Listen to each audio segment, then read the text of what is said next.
నమస్తే, welcome to విభాలి nature. ఈరోజు నేను ఒక మంచి టిఫిన్ చూపిస్తానండి మీకు. మంచి టిఫిన్ అంటే నా దృష్టిలో కెమికల్స్ లేని టిఫిన్. దీంట్లో ఎలాంటి కెమికల్స్ లేనిది నేను చూపిస్తున్నా. ఇక్కడ ఉన్నది ఇది రత్నచోడి బియ్యం అండి, రత్నచోడి రైస్. ఇది గో ఆధారిత వ్యవసాయంలో పండించిన దేశవాళీ విత్తనము రత్నచోడి. దీన్ని నేను నిన్న మధ్యాహ్నం నానబెట్టుకొని నైట్ వండుకున్నాను. ఈ దేశవాళీ బియ్యం ఎప్పుడైనా కూడా అట్లీస్ట్ 8 గంటలను నానబెట్టుకోవాలి. వండేటప్పుడు ఎసరు పెట్టుకొని వండుకోవాలి, కుక్కర్లో అట్లా పెట్టకూడదు. కొంచెం మనకు లేట్ అవుతుంది, కానీ ఇదే ప్రాసెస్లో చేసుకోవాలి. నేను ఇతర గిన్నెలనే వండినాను. నైట్ మేము తినిన తర్వాత కొంచెం రైస్ మిగిలింది, దాన్ని నేను ఇలా చేసి ఆవు పాలు పోసి తోడు పెట్టుకున్నాను.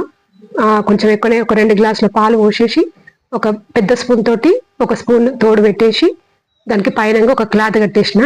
మట్టి పాత్ర అయితే ఇంకా మంచిది. నా దగ్గర 2 మట్టి పాత్రలు పగిలిపోయినాయి. ఒకటేమో పైన ఎడీనేం పెట్టుకున్నా, ఒకటేమో ఈ టబ్లకి హోల్స్ మీద పెట్టడానికి వాడిన. మనకు మార్నింగ్ కల్లా ఇట్లా అయిపోతుంది అన్నట్టు.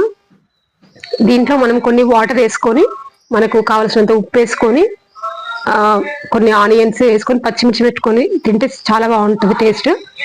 ఈ దేశవాళీ రైస్ని మనము ఇవే తినాలి, కాకపోతే అంత ఈజీ అయితే ఏం కాదు, కొంచెం అలవాటు చేసుకోవాలి.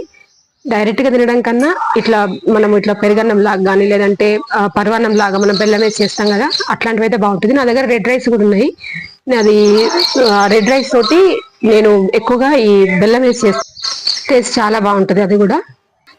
ఆ రెడ్ రైస్ అట్లా మనం బెల్లం వేసి చేసుకుంటే సేమ్ మనకు అయ్యప్ప ప్రసాదం లాగా ఉంటుంది. ఇది మాత్రం నేను వాటర్ వేసి, ఉప్పు వేసి, ఆనియన్స్ వేసిన.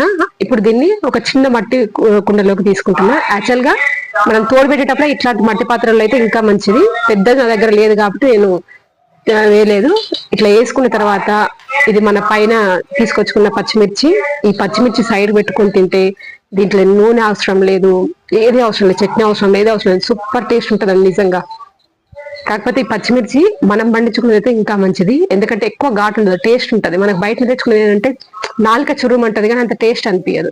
ఇది మంచి టేస్ట్ ఉంటుంది పచ్చిమిర్చి. ఈ పచ్చిమిర్చి ఈ రైస్ చాలా బాగుంటుంది, ఒకసారి ట్రై చేయండి.